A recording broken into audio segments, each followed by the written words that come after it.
Hi, my name is Alyssa Curry and I'm a licensed professional counselor. Today I'm going to talk about mental health and its effect and impact on performance.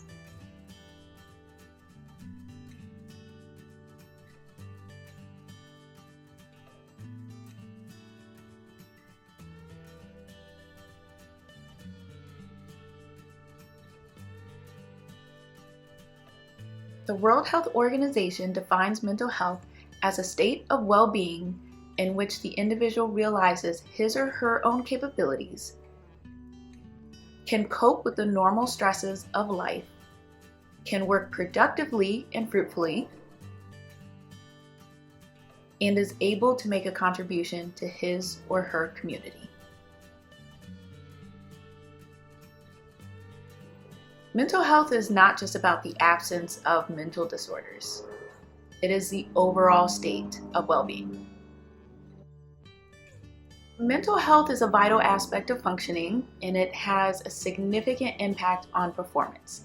This is whether it's in an academic setting, within your career, sports performance, or other areas of our lives as well.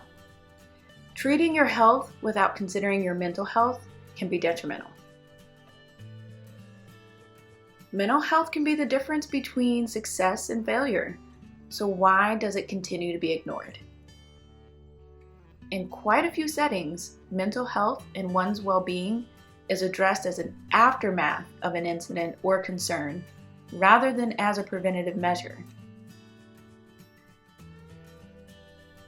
But if the individual reverses those two aspects, it can make a substantial difference to address mental health as a preventative measure rather than the aftermath of an incident.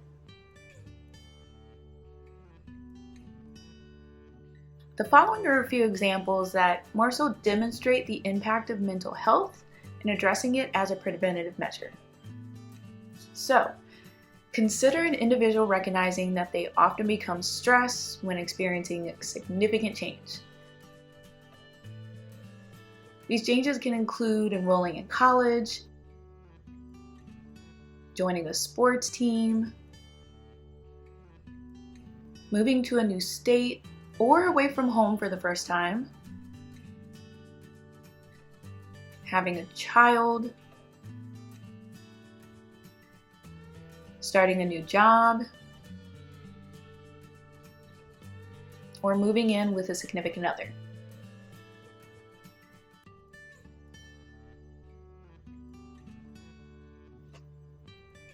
So, the individual begins to experience mood changes, isolation, anxiety, feeling overwhelmed, racing thoughts, and more at the height of experiencing this big life change. Ultimately, their inability to adjust then negatively impacts other areas, which then affects their performance. And that can even result in the opposite of their desire. Maybe they end up dropping out, quitting, or even removing themselves from that environment and completely isolating. Now, let's consider the alternative scenario. Imagine this individual recognize that they often become stressed when going through a significant life change. Maybe they've experienced this in the past and recognize that they just don't do well with change. Rather than waiting until those symptoms surface or they're in the middle of a conflict, the individual seeks a therapist or other healthy resources to help prepare them for this transition. As a result, they've already developed effective coping skills, techniques, and they're more prepared to handle this adjustment. Their performance is stronger because their mental health is strengthened with the proper support. So let's talk about mental health as preventative care rather than as a reaction. I mentioned this earlier, so it's best to kind of dig into that as well. So you know how it's often recommended to go to a physician, dentist,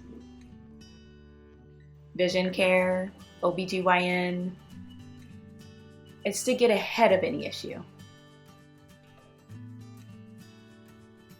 Rather than reacting to the symptoms that have surfaced, be aware of the signs early to prevent you from running into obstacles in the first place.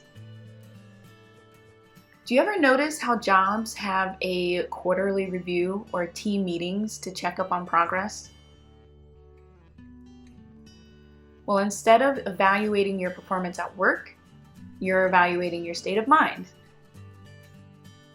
Helpful techniques to achieve this are self-reflection and practicing mindfulness. So let's talk a little bit more about those two aspects. Self-reflection and mindfulness are imperative skills to be able to check in with yourself and really assess your state of mind. People can often get too busy, overwhelmed with their schedules, daily tasks, plans, that they pretty much forget to just slow down, breathe, and check in with themselves. Furthermore, your mindset and level of confidence are important to be aware of as well. So are you tough on yourself or self-critical? Your mindset, whether this is at work, on the field, or while you're sitting at home, has a huge impact on performance.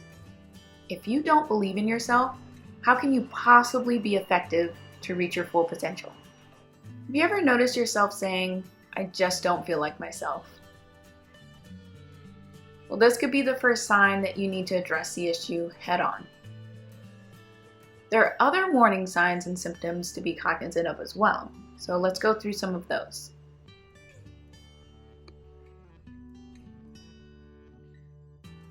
Experiencing a loss of identity, mood changes such as irritability or depressed moods, appetite changes, feeling self-conscious about how others view you, criticism, fatigue or loss of energy despite how much sleep you get, loss of interest in typical activities, decreased performance despite your capabilities, feeling overwhelmed, not able to handle everything going on, burnout,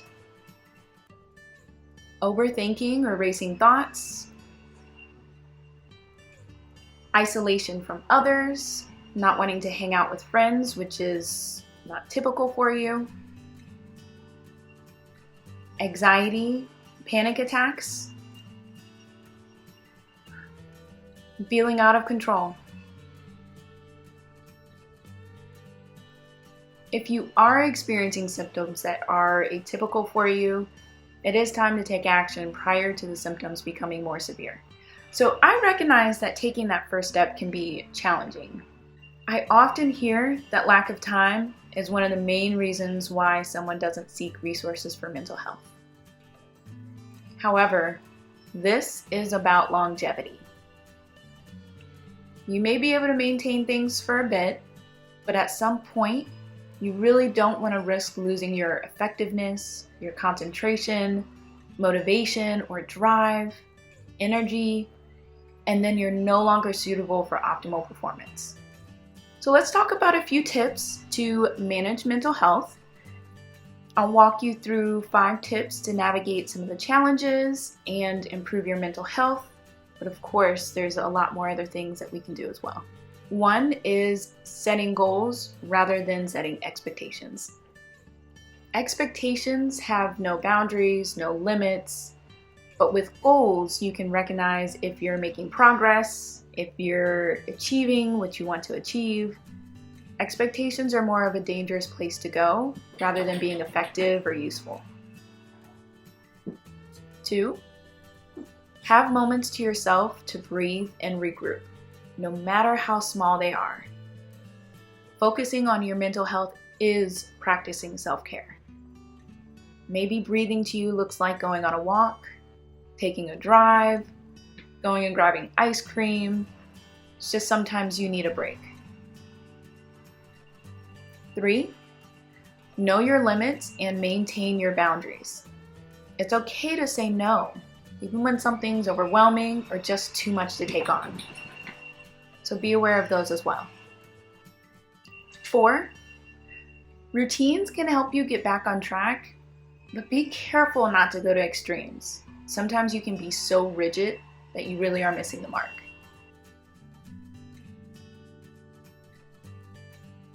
5, build a strong support system and network of those you can trust. This may include family, friends, a therapist, support group, neighbors, more, but it's good to have those around you that are strong. We all struggle at times, but you don't have to manage alone. And a therapist can assist you in developing an appropriate strategy and techniques to cope with stressors and strengthen your mental health so that you can function and perform. So reach out today.